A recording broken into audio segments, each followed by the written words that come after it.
Eu queria, primeiro, dar boa tarde a todo mundo, os colegas professores, os colegas alunos do PPGEL, aos meninos e meninas aí do ensino médio que estão escutando a gente e outras pessoas, né, que estejam nos escutando também falar um pouco sobre linguística. Agradecer à professora Uda pela paciência e pela parceria também por esses dias caminhando junto com a gente, né, em prol dessa mesa que está acontecendo agora.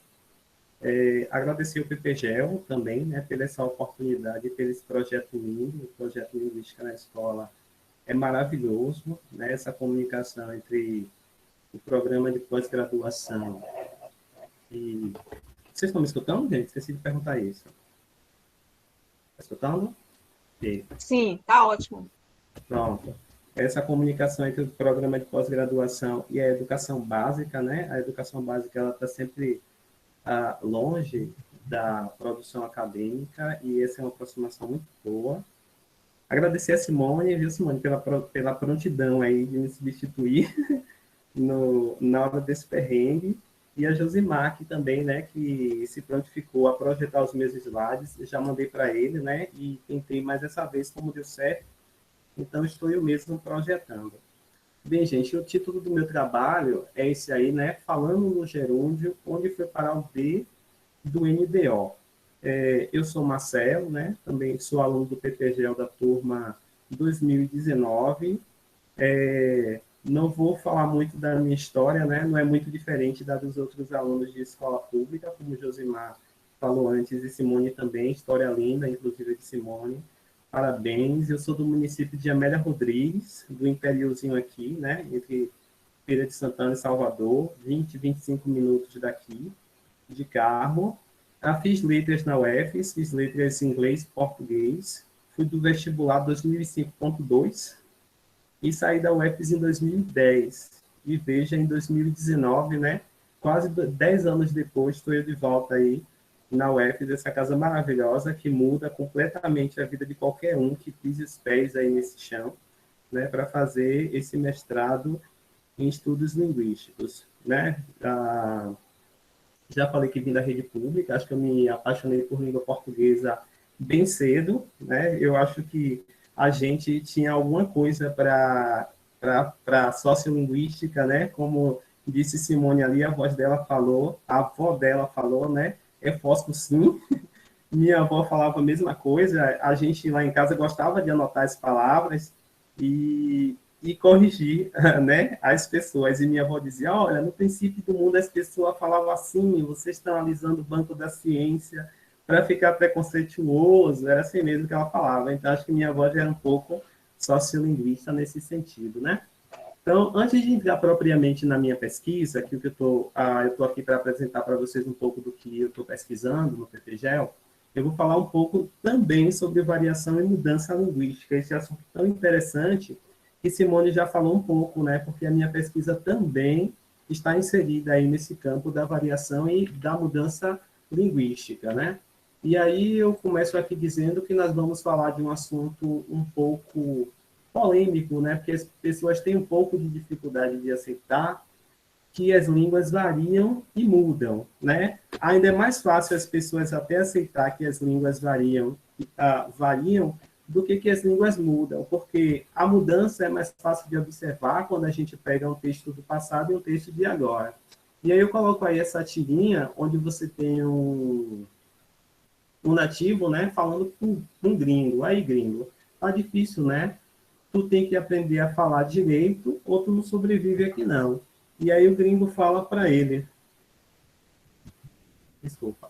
E aí o gringo fala para ele, o certo seria estar em vez de estar, tu tens em vez de tem, e não faça dupla negação, lembre-se de que menos com menos dá mais. Não sei se vocês já ouviram falar isso, mas sempre disseram para não negar duas vezes, principalmente em inglês, porque menos com menos dá mais, né? E aí você, primeiro, que a língua não é matemática, e segundo, que na adição e na subtração, menos com menos dá menos sim, né?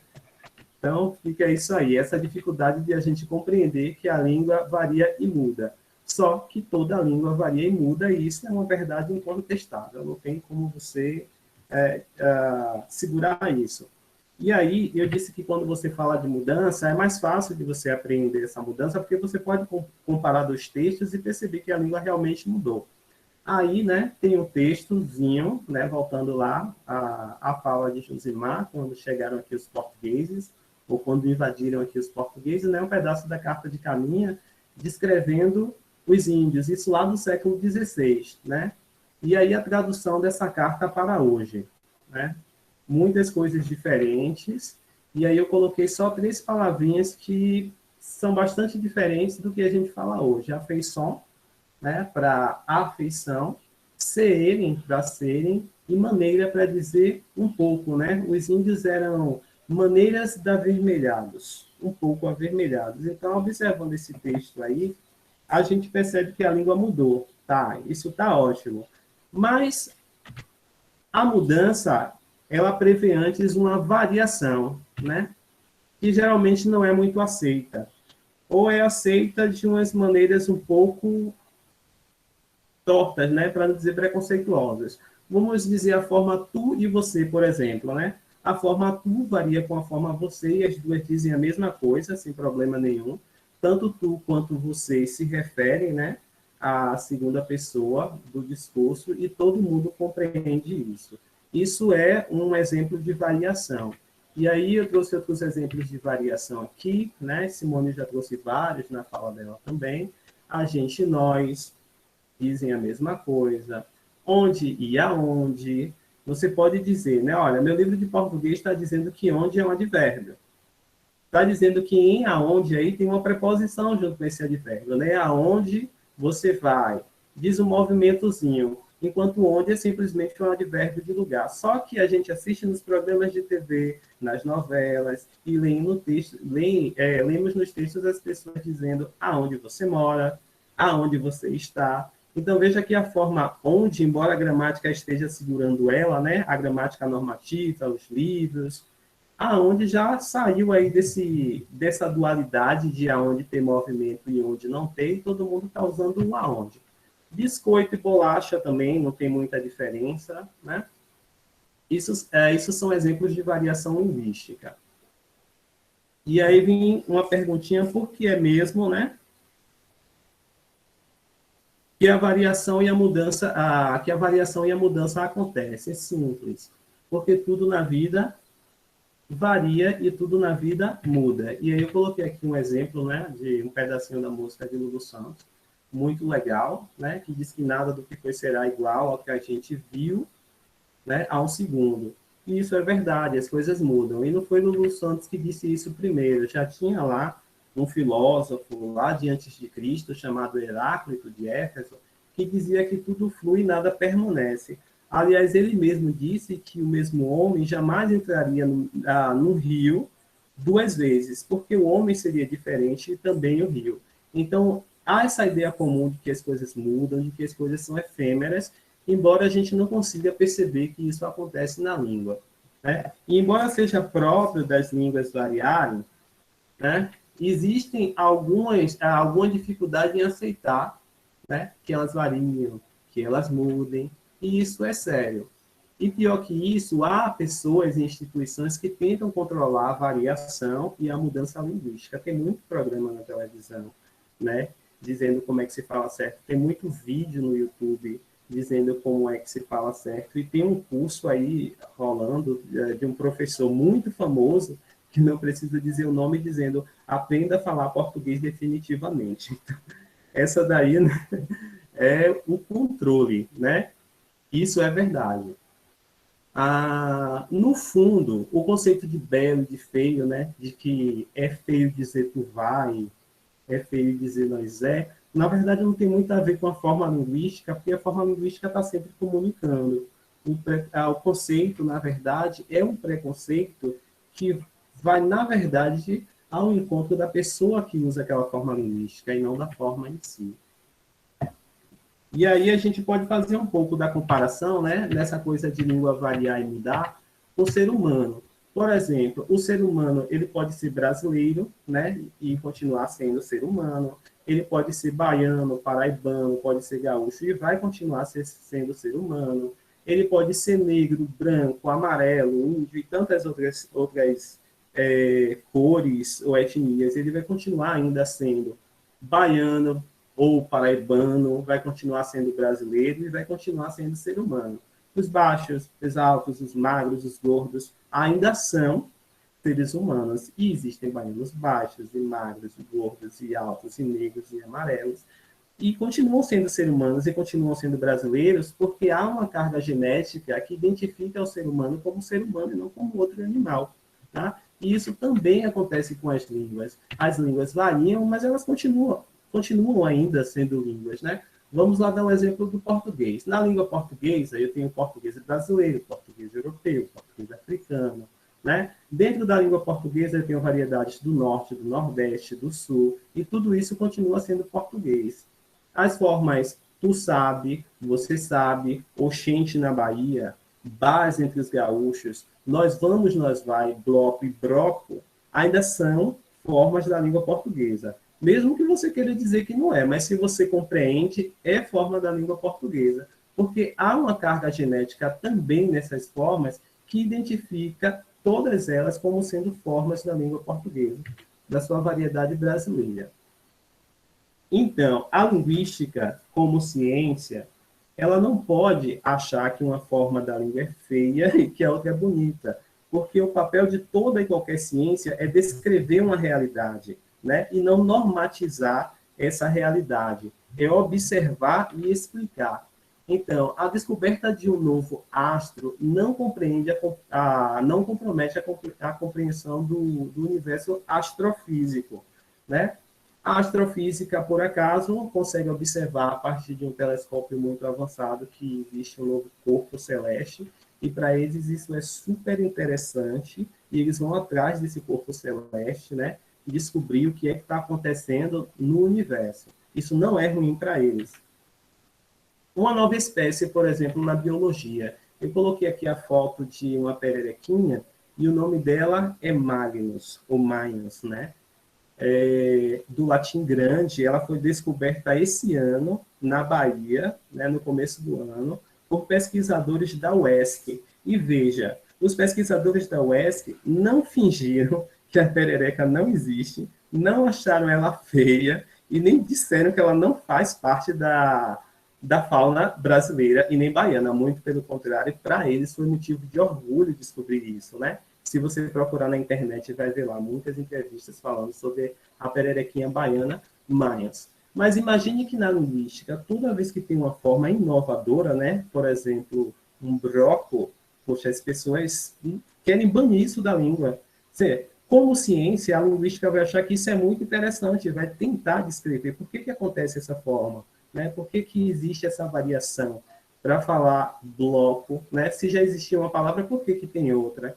E aí vocês vão ver que existem vários fatores, tanto de ordem interna quanto de ordem externa das línguas, né? Que faz com que uma forma varie. E essa forma é super interessante para a gente que trabalha com sociolinguística. E eu estou falando tanto de variação, né? Simone já começou ali dizendo como as línguas variam um pouco, ela já falou que existe variação fonético-fonológica, morfológica, lexical. Eu coloquei aqui para vocês um pouco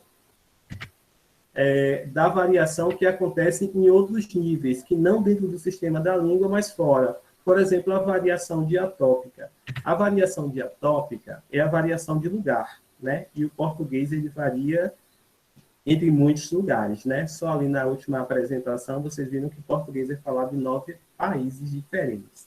Então, imagine se dentro do Brasil as pessoas de norte a sul falam diferentemente o português. Imagine se você multiplicar essas maneiras pelas várias outras nações que falam português também.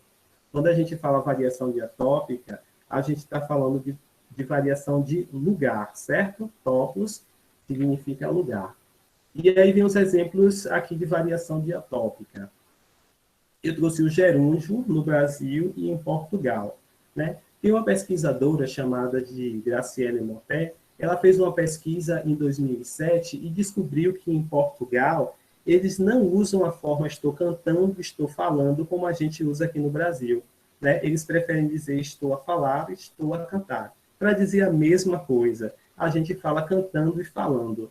Ninguém chega na sua casa e fala, então, eu estou a estudar pela internet porque não está tendo aula presencial. Maluquice, né? Você vai perceber, alguma coisa tem de errado aí com essa pessoa. A palatalização de T e D, né? E aqui tem os exemplos.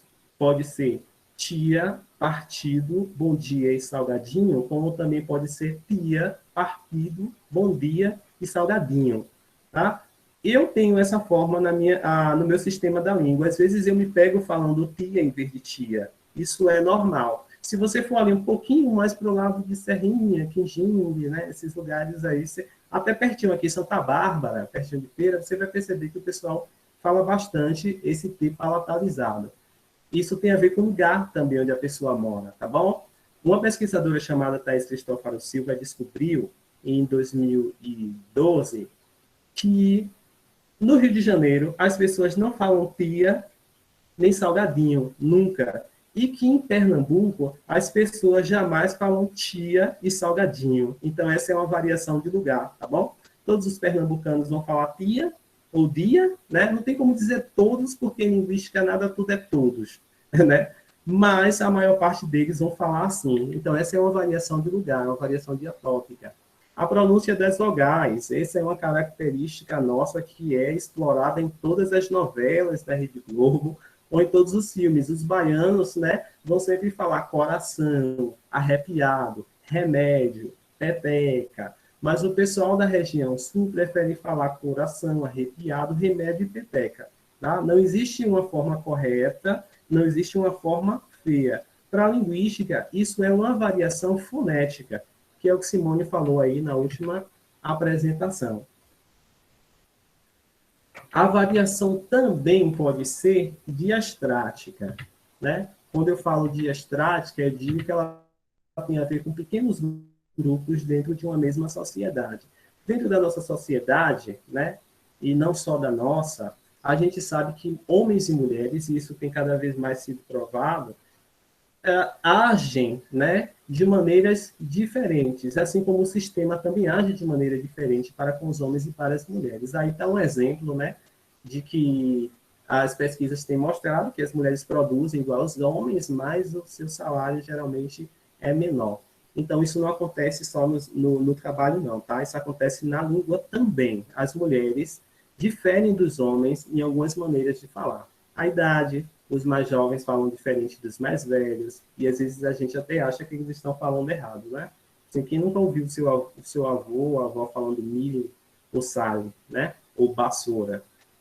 E também uma variação tem a ver com escolarização. Pessoas que têm acesso a níveis mais altos de educação, logicamente, têm mais acesso à leitura, a outras mídias, como a gente percebe aí na figura, né? Tem um gurizinho aí com acesso a computador, celular, TV e, metaforicamente, uma janela aberta na sua frente para a universidade, né?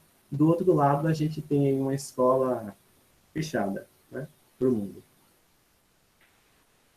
A variação pode ser estilística também, né? A mesma pessoa, ela fala de maneiras diferentes a partir de onde ela esteja e de com quem ela esteja. E a gente também tem a diferença entre fala e escrita, que Simone falou aí bastante, né? Sobre essa variação. A fala, ela é muito livre, enquanto a escrita, ela tem até uma lei que regula ela, né? A nossa ortografia, ela é um decreto-lei assinado pelo presidente Lula, né? Finalmente, em 2008, depois de toda aquela zoada entre o acordo ortográfico, e existe uma maneira certa de escrever todas as palavras, né? Uma maneira certa de escrever as palavras, mas não uma maneira certa de dizer as palavras, porque a escrita continua, mas a língua muda e varia o tempo inteiro. Uma maneira, inclusive, de descobrir que a língua está mudando é quando a escrita fica muito diferente e você tem problema em escrever. Por exemplo, escrever falar, né, em vez de falar.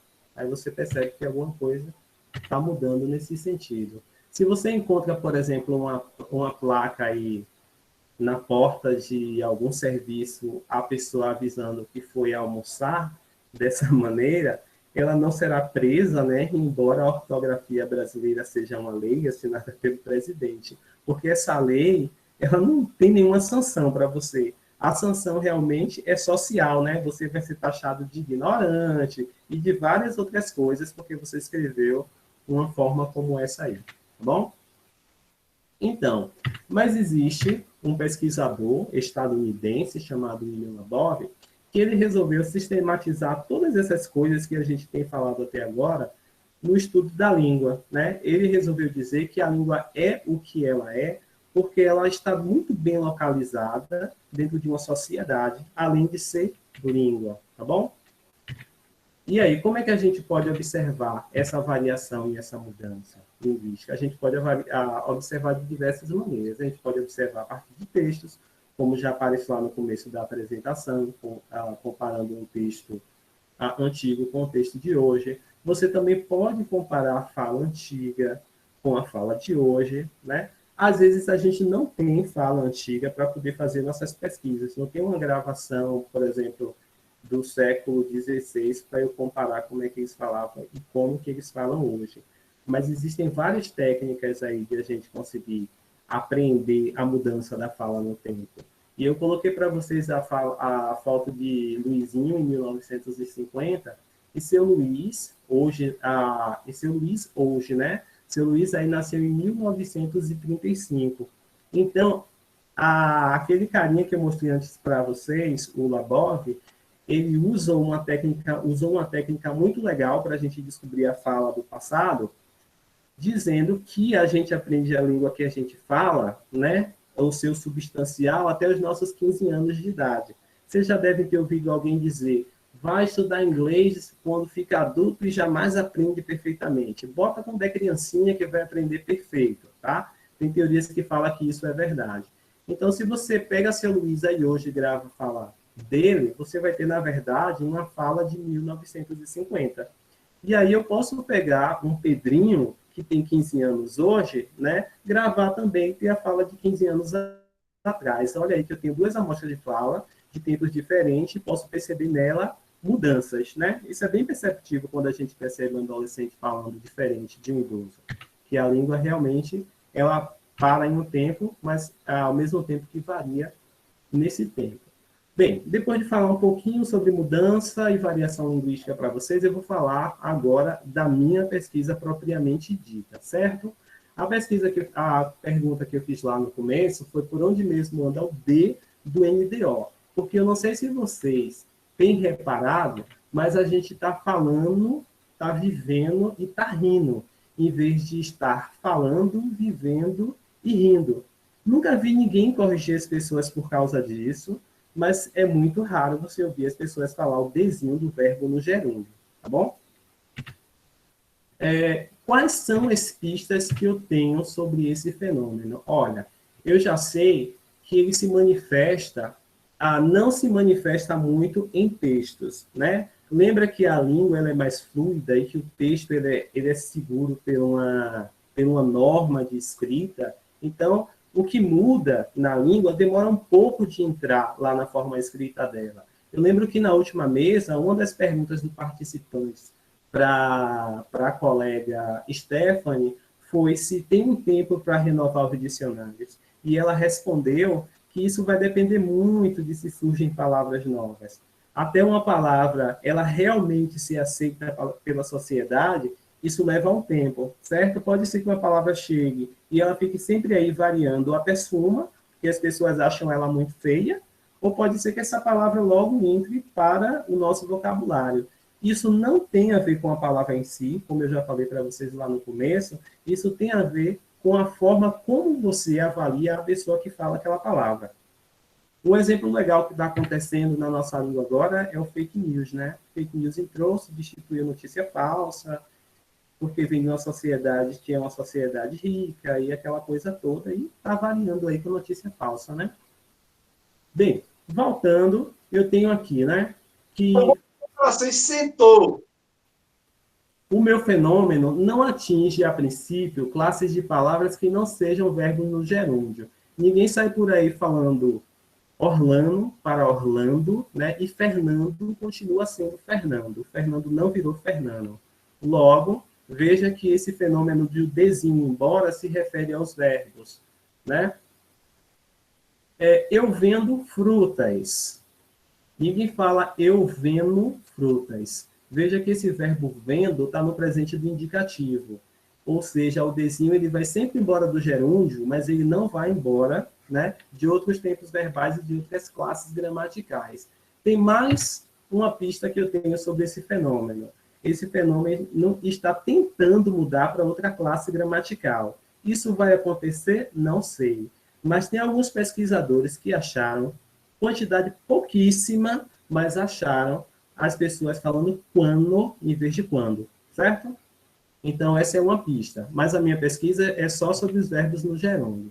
Tá? Será que o gerúndio está mudando no país? Bem, eu não sou a primeira pessoa que está pesquisando isso, existem mais pessoas investigando.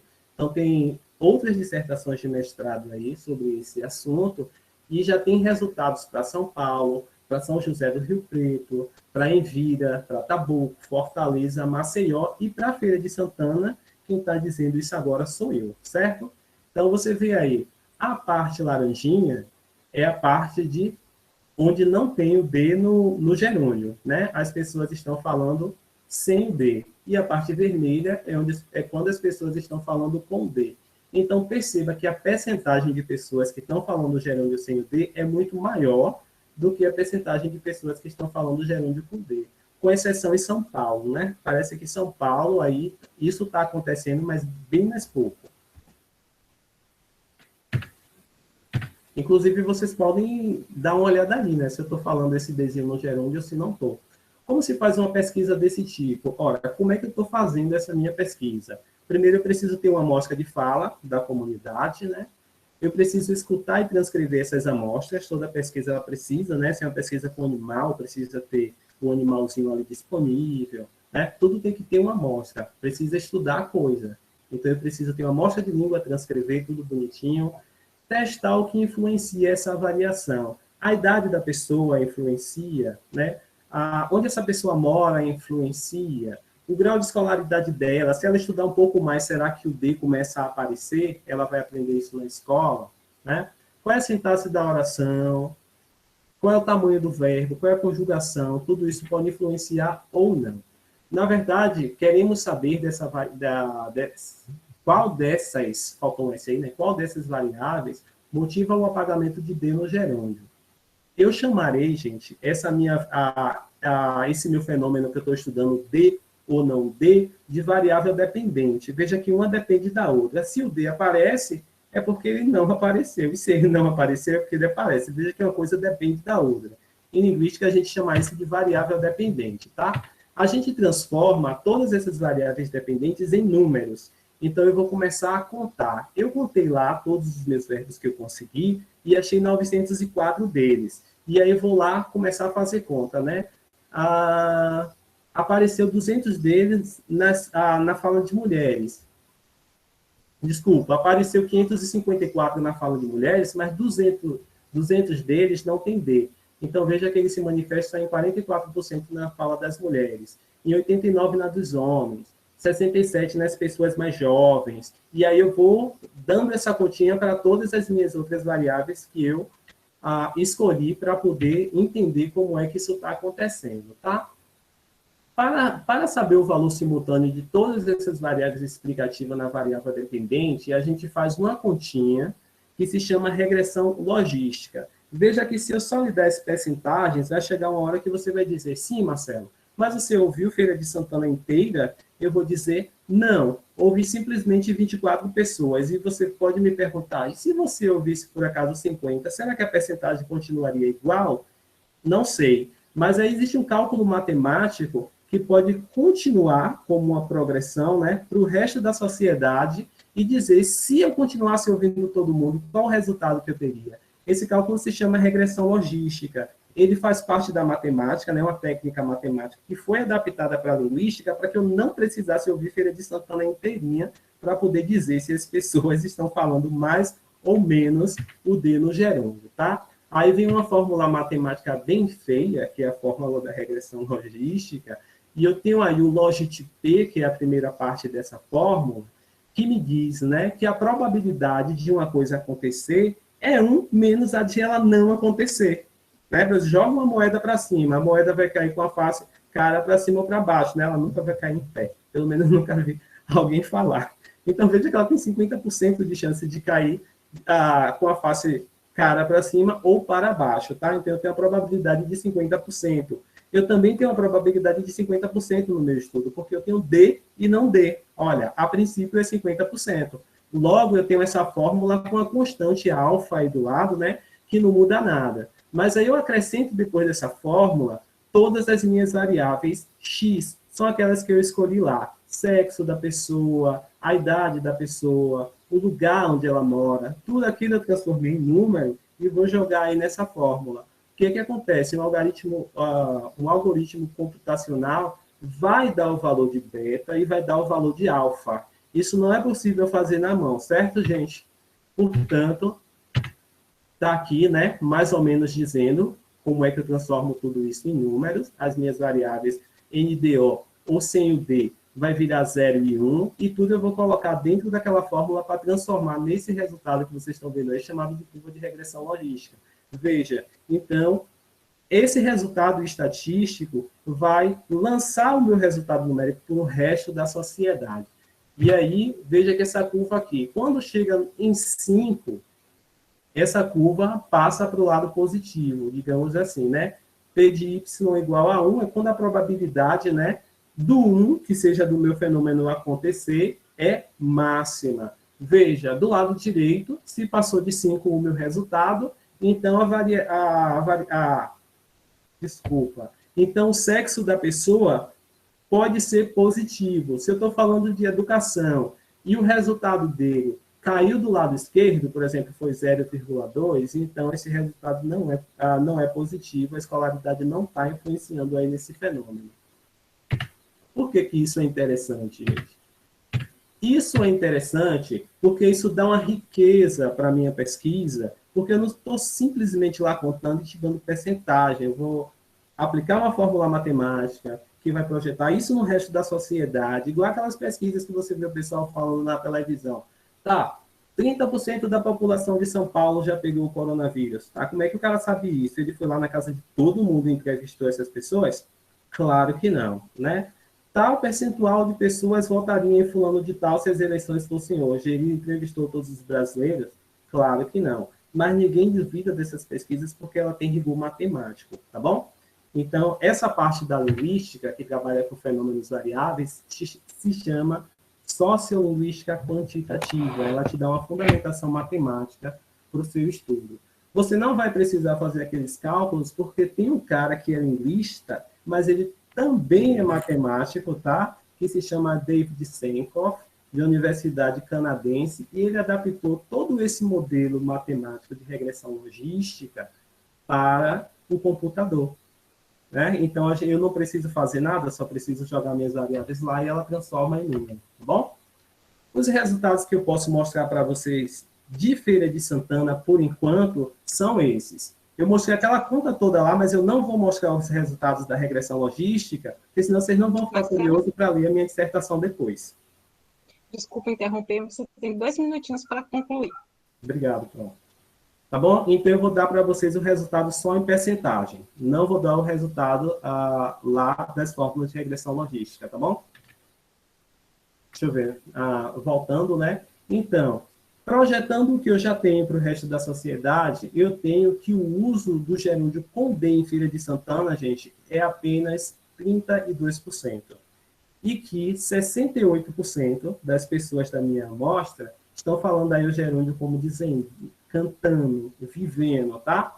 A partir de hoje, se vocês não reparavam isso, passem a reparar nas pessoas que vocês escutam e, se puder, manda até um retorno, dizendo, Marcelo, sua pesquisa está certa. Então, não, está errado. As pessoas na minha casa, todo mundo fala o D, tá bom? A escolaridade, gente, é muito importante. Lembra que a gente falou lá que quando as pessoas acham as formas linguísticas feias, na verdade, não está mirando na forma linguística, mas nas pessoas? Vejam que quando as pessoas têm baixo nível de escolaridade, elas apagam muito mais esse D do gerúndio. Quando elas têm nível universitário, elas falam muito mais. Mas veja que tem muito universitário falando gerúndio sem D, né? É 50% deles na amostra. Quanto ao sexo, né? As mulheres realmente falam diferente dos homens nesse sentido. Elas usam mais a forma com D e os homens usam mais a forma sem D, tá? Na variedade de Feira de Santana. Na faixa etária também, os jovens usam muito mais, o que é normal porque os jovens se preocupam menos com a língua. E os adultos talvez não se preocupem tanto, mas no passado, quando o adulto aprendeu a língua portuguesa, talvez esse D ainda existisse um pouco mais do que hoje, tá bom? Quando isso acontece, os mais jovens estão cada vez mais falando a forma que é nova, a gente pode supor que a língua está mudando, porque esses mais novos vão virar idosos, né? E eles vão estar falando essa língua. Então, resumindo, né? Eu falei hoje para vocês que a linguística é uma ciência que procura explicar sem fazer juízo de valor, né? Das formas variantes. Falei que a língua varia e muda o tempo todo, essa é uma verdade que não pode ser contestada, né? Porque tudo na vida muda e isso é perfeitamente normal. Falei para vocês que a mudança linguística tem a ver não só com a língua, mas com a sociedade. Falei que os julgamentos atribuídos às formas linguísticas, na verdade, são preconceitos que se dirigem, né, quando é feio, errado, às pessoas que falam essas formas. Falei para vocês aqui agora que o gerúndio em Feira de Santana está variando com o gerúndio sem D, né, e que estamos falando mais do gerúndio sem D do que com D. Que é possível projetar, a partir de um modelo matemático, resultados de uma amostra aleatória para a comunidade representada por essa amostra, que em Feira de Santana, né, já falei isso aí para você. As referências que eu apresentei lá para vocês, agradecer vocês por terem escutado, agradecer a professora Uda e a Josimar que me ajudou, se predispôs, viu? E Simone que trabalhou junto a gente. Obrigado.